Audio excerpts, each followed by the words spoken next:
Si comincia bene con una bella salita. Wow, E sai qual è la cosa più divertente? non è finita? Eh no, che dobbiamo fare questa salita per arrivare a quella chiesa là in alto e poi dobbiamo scendere subito, perché Wow! la nostra meta è in quella direzione. Vabbè, tu sempre buone notizie mi dai, eh? Via via, cammina. A vedere.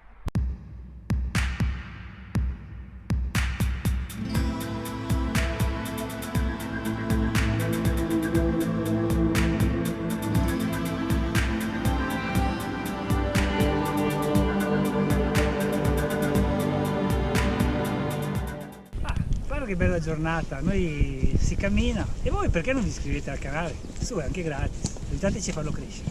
E in cammino.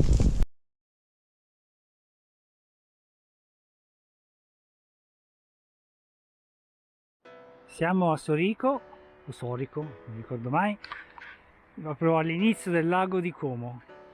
Questo sotto, guarda che bel panorama, quella è la chiesa principale di Sorico e quello è il Mera, che Aspetta, non scivolare. c'è il ghiaccio, siamo sotto zero comunque. Il Mera che arriva dal lago di Mezzola, che è in quella direzione, adesso il sole gli avrà impallato la ripresa, dall'altra parte c'è l'Adda e poi davanti a noi tutto il lago di Como.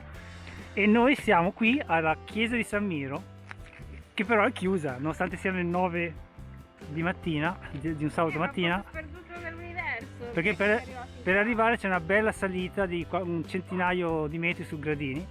E questa è una chiesa molto antica, è del XII secolo, ed è dedicata a San Miro. In origine qui c'era la chiesa di San Michele, poi c'è questo santo della nostra zona, San Miro, che era di Canzo, che arrivò qui camminando sopra il lago. Lui stese il suo mantello sul lago e camminò fino qua. Si vede che non c'era la valassina asfaltata con le gallerie, Evidentemente no. e morì in una grotta qua sotto, e per cui poi fu sepolto nella chiesa di San Michele. E la leggenda narra che quando morì gli abitanti del borgo, che si divideva tra montagna e pianura, stessero litigando su dove seppellirlo, perché ognuno voleva avere un uomo in odore di santità, lo voleva seppellire il più vicino possibile al loro insediamento. E la leggenda narra che due corvi volarono verso il promontorio dove sorgeva la chiesa di San Michele, cioè qui, con in bocca i truccioli della bara di San Miro. Io non so se erano corvi falegnami, se erano di Lissone, non lo so. Erano, Cattivi questi qui ne fanno le leggende. queste leggende strane, erano corvi legname, non lo so. E per cui decisero di seppellire nella chiesa di San Michele, che era qui, era una chiesa preesistente. Poi c'è da dire che San Miro era un santo delle acque, legato alle acque, per cui preveniva le inondazioni, scongiurava le siccità, per cui capite che assieme a San Rocco erano dei santi Che più, spaccavano e anche a le Sant'Antonio Abate erano i santi più utili a chi faceva vita contadina, francamente. E per cui era molto venerato. Era venerato anche a Milano, perché a quanto pare San Miro è molto venerato a Milano, tu lo sapevi? Neanch'io. Cosa Perché faceva è, questo San Miro? sempre, Camminava le acque col mantello. sempre per le acque, perché è stato definito il santo avvocato dei milanesi in tempo di siccità.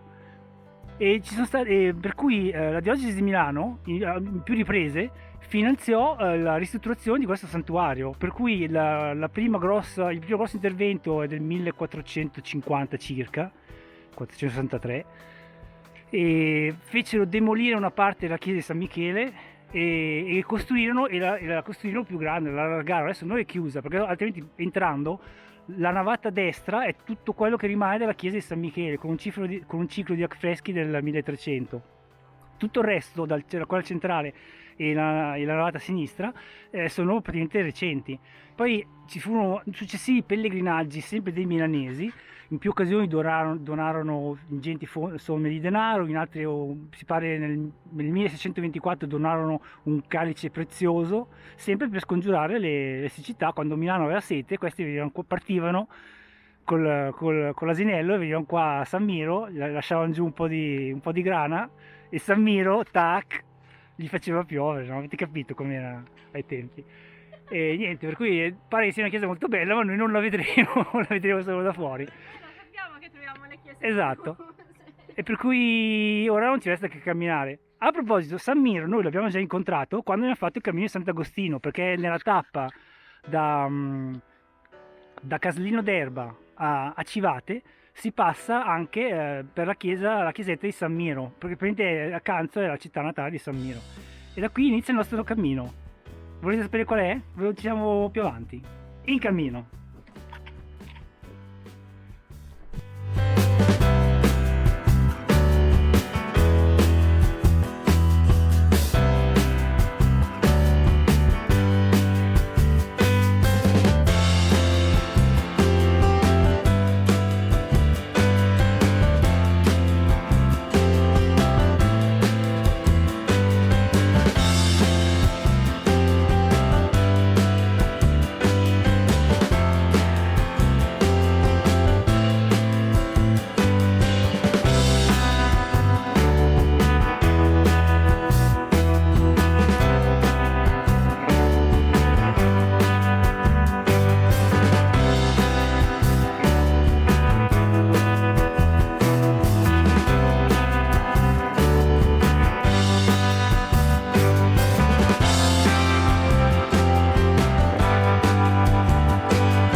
Tra l'altro noi questa salita l'abbiamo appena fatta per venire su alla chiesa, adesso la rifacciamo subito per scendere giù in paese e prendere il cammino misterioso.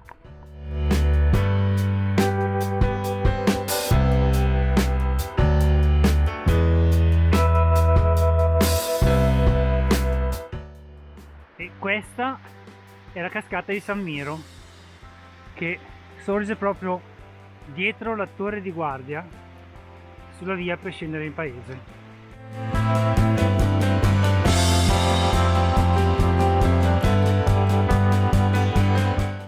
Noi siamo saliti là sopra solo per partire, per far partire il cammino e ora continuiamo.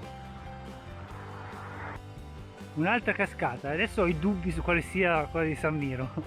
Quell'altra è più carina, più piccola e più carina. Di là il lago. Ho l'impressione che il campanile della chiesa principale di Sorico, che è la chiesa di Santo Stefano, non sia nato come campanile ma come torre di una fortificazione. E ora in cerca del bar. Eccolo lì, guarda.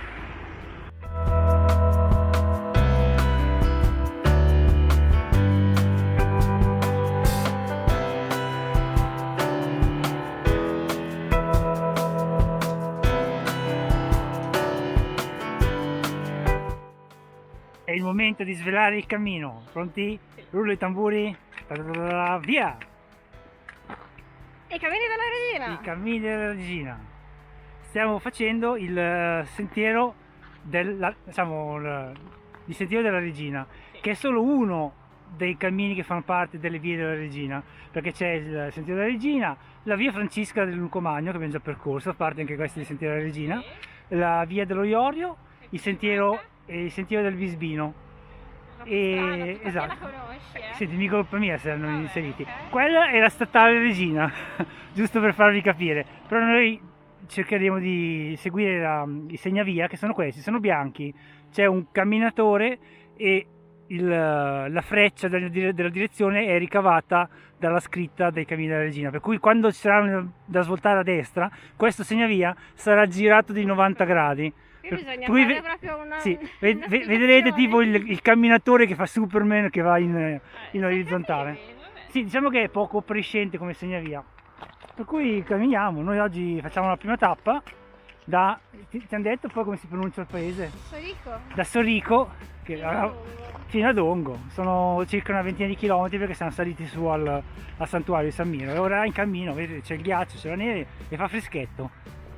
Quella là in alto, in centro all'inquadratura, è la chiesa di San Martino, e qui Giulia ha trovato già un altro cammino, sui passi di Don Luigi Bonella, non lo conoscevo questo cammino, e questo è il santuario della Madonna di Fatima. Siamo già a Geralario, capirai che fatica, è attaccata a Sorico, No, ma questo... a Sorico, Dai. dettagli.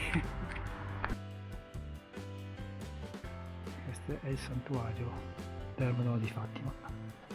più luminoso rispetto alla chiesa di Santo Stefano a Sorico. E qui abbiamo la testimonianza di come un tempo il segnavia fosse anche azzurro, con la freccia. Sono tutti calcinati dal sole quelli che abbiamo visto. Questo è in ombra e questo è il santuario, tutto a sassi, bello. Dentro deve essere, hai due funghi, quelli da aperitivo, no? Quelli a gas, non deve essere tanto caldo come santuario. L'antica pieve di Gravedona invece è chiusa.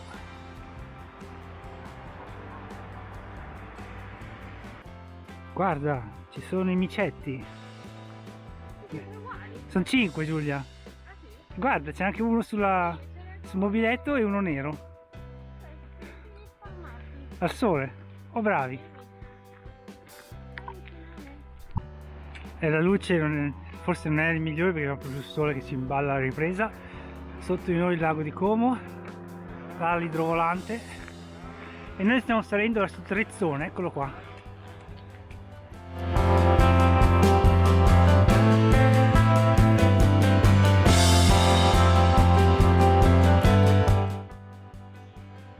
Sempre più in alto.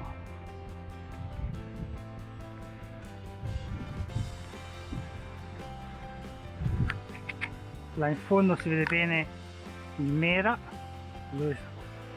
e quanta salita abbiamo già fatto. E qui c'è il micro guado per far contenta Giulia. Dai, dai! Qualcuno si diverte così, ce ne devo fare. Proseguiamo verso la chiesa di Santa Maria delle Grazie, quella là davanti. Si vede il campanile.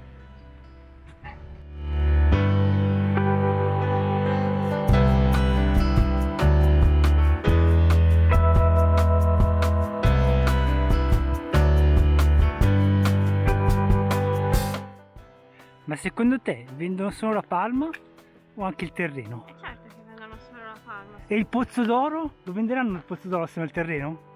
Speriamo, La- speriamo di più. E voi l'avete vista la nostra playlist della via Postumia? Sapete di cosa stiamo parlando? Del pozzo d'oro? No? Allora andate a guardarvi la tappa 0 con la vista da Aquileia e capirete tutto. Intanto noi siamo arrivati alla chiesa di Santa Maria delle Grazie a Trezzone. Che bella la chiesa, adesso noi ci saliamo da sotto.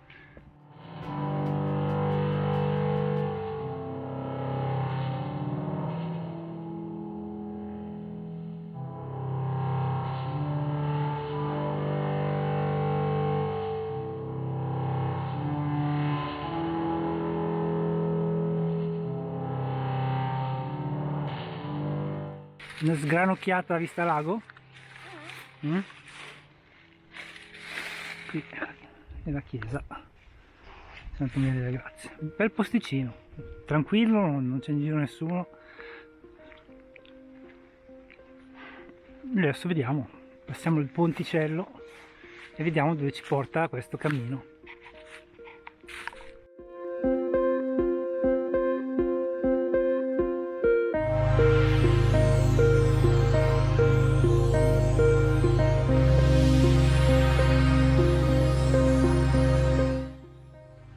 In fondo la Valtellina, là l'Adda, si vede bene serpeggiare, e lì il Mera, questo è il lago di Como, o Lario, non lo so, non litigate. E noi andiamo verso Domaso, o Domaso, io con gli accenti proprio.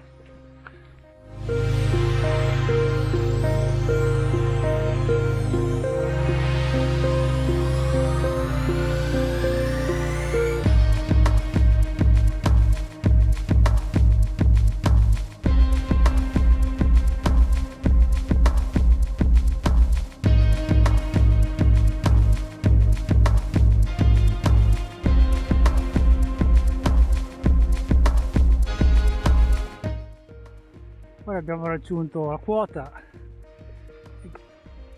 qui è abbastanza, stavo dicendo, è abbastanza tranquillo e infatti sta arrivando un'auto.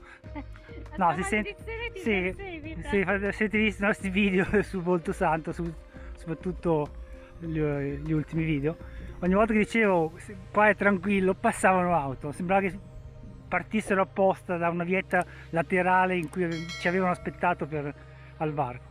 Vi stavo dicendo prima di giocare che vabbè, noi la fine di questo cammino del Sentiero della Regina lo abbiamo visto quando abbiamo iniziato un altro cammino. Ti ricordi quale? Il cammino di San Pietro. Il cammino di San Pietro Como. Usciti dalla stazione abbiamo preso la direzione per il cammino di San Pietro ed era sulla via Regina e lì finiva questo sentiero, per cui noi arriveremo, quando termineremo questo cammino, arriveremo alla stazione ferroviaria di Como, dove prenderemo il treno per tornare a casa, e da lì se potrete concatenare il cammino di San Pietro che vi porta fino a Milano, poi da Milano potete prendere il cammino dei Monaci che vi porta fino a Corte Sant'Andrea e da lì la Francigena. Corte Sant'Andrea è andata a dormire dal signor Giovanni. C'è l'ostello dei Templari Cattolici Italiani, no? È un ostello eccezionale, per cui potete o farli voi a piedi oppure vi guardate i nostri video, che sono tutte le playlist, ve le lasceremo qui sotto in descrizione, chissà mai che qualcuno vada a cliccare e guardi anche gli altri cammini. E comunque questo sentiero fa parte anche di un sentiero più ampio internazionale che è la via Francigena Renana, che è un'alternativa alla Francigena da Canterbury. Questa è una Francigena che parte dalla Germania. Le caprette che ti fanno ciao solo se la Proloco le paga, se no loro badano i fatti loro, brucano.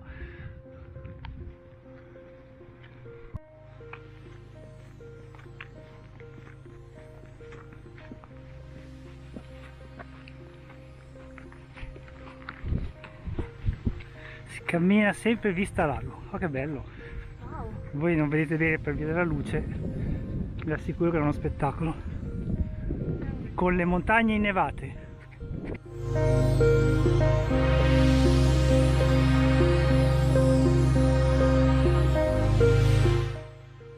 E sotto di noi Domoso o Domaso, lo sbaglierò per tutto il video, mi spiace.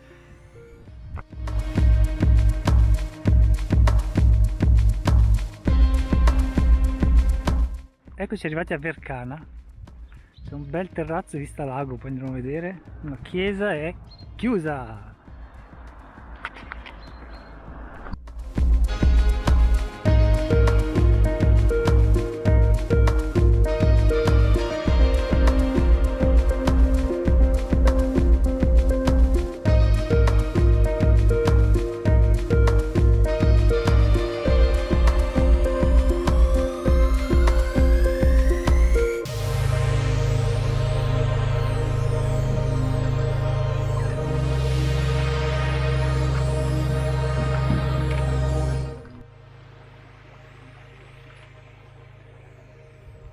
Sempre a Vercana in discesa verso Domaso, abbiamo scoperto che si chiama così con la O chiusa, con un figurino semi cancellato ci dice di scendere di qua, tagliamo giù tutto il paese per arrivare al lago.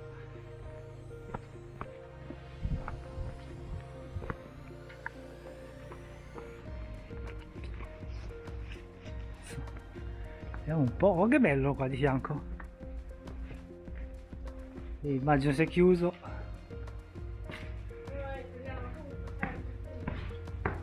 No, la chiesa di Vercana era aperta ed era molto bella.